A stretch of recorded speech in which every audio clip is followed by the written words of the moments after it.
So we've had a pretty intense Brexit week, as I probably suspect we'll probably have another very intense Brexit week next week as well. But other things, of course, have been happening that I've wanted to cover. But to be honest, I think the Brexit stuff, I think is what you guys sort of want to see more of. So that's obviously what I will cover, because I think that going on this week has been, certainly for me, it's been the big story of this week. So it's what I wanted to sort of bring to you guys as well. But there has been other stuff going on as well that I have wanted to cover. I've really wanted to cover a couple of articles this week that have come out from Farmers Weekly, because we've always said that the farmers were, like everyone else, were one of the groups of people that was split on Brexit. The farmers didn't all unanimously go and vote for Brexit, but of course, some of them did and some of them didn't. But increasingly, we are now seeing more and more farmers not only turn against Brexit, but we are also seeing farmers which, in these rural areas, these blue Tory wall seats, which we've seen in the likes of Cheshire and Amersham, flip over from blue to the Lib Dems. We've seen the other victories that the Lib Dems won down in the blue wall be very significant, because one of the big indicators that allowed them to win was that farmers switched their votes from Conservatives over to the Liberal Democrats. And this will have a very, very big impact on the next general election. And you can see why, because some of the articles that I've wanted to sort of really cover this week have been of what is going on with New Zealand lamb. Farmers Weekly have been highlighting, or at least they've been noticing, as well as some of the other things that they've been reporting, that there has been a massive increase in New Zealand lamb coming into the country that goes against, from what they can see, the trade agreement we've had with Northern Ireland.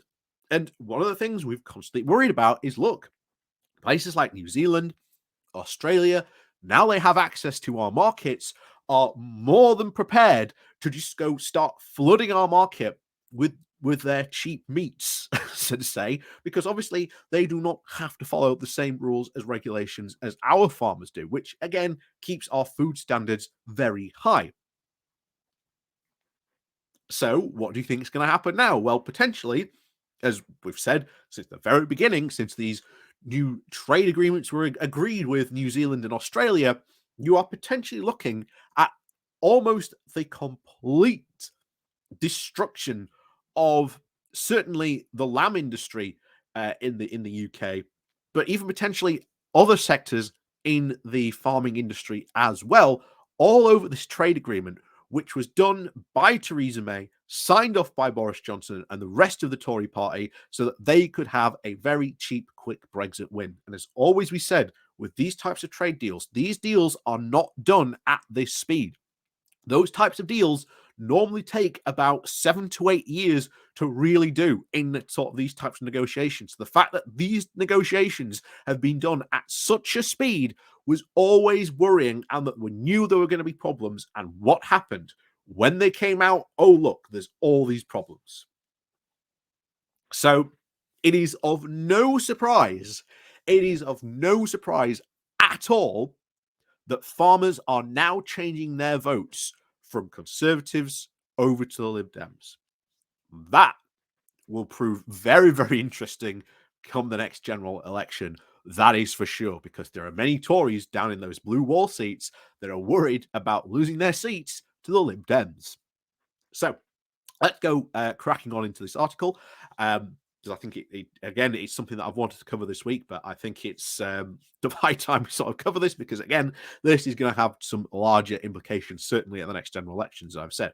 So before we go cracking on to this, please do remember to hit that like, share, and subscribe button. And of course, down below, there are links to my Patreon page, my one-off donation link called Buy Me Coffee, where you can both buy me coffee. There's the YouTube thank you button. And of course, there's the Pony Club down below as well. So, and yes, please do remember to hit the like, share, and subscribe button. And of course, do remember as well to ring the bell as well, so you get notifications of when we do a new video or when we go live as well. So, out we go today to Farmers Weekly. the title of Lib Dems are appalled after Tory minister lauds NZ or New Zealand lamb chops. Again, like I say, I think this is going to become, I think, an increasingly more political pain point for the Tories the longer they persist with, certainly with Brexit and the idea that these trade deals with New Zealand and certainly America, not America, but New Zealand and Australia are sort of, quote, good for UK farmers, because every sort of UK farmer doesn't agree with that these trade deals done were good and at least in their interest. So MPs have accused a Conservative minister of insulting British farmers after he praised the benefits of New Zealand lamb over meat produced in the UK. Speaking during a parliamentary debate on the New Zealand and Australia trade deal on Monday, the 9th of January, Lord Johnson of Lanniston endorsed earlier comments by Lord Hannan. Oh, what a surprise! Hannan's getting in on this. Who said that studies have shown that New Zealand lamb eaten in London has, quote, a smaller carbon footprint than Welsh lamb.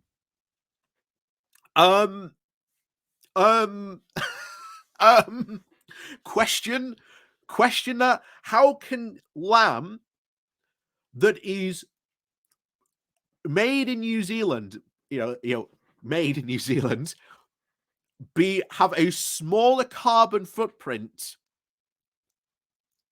when we have to import it from halfway around the world to be eaten in London? How does it have a smaller carbon footprint?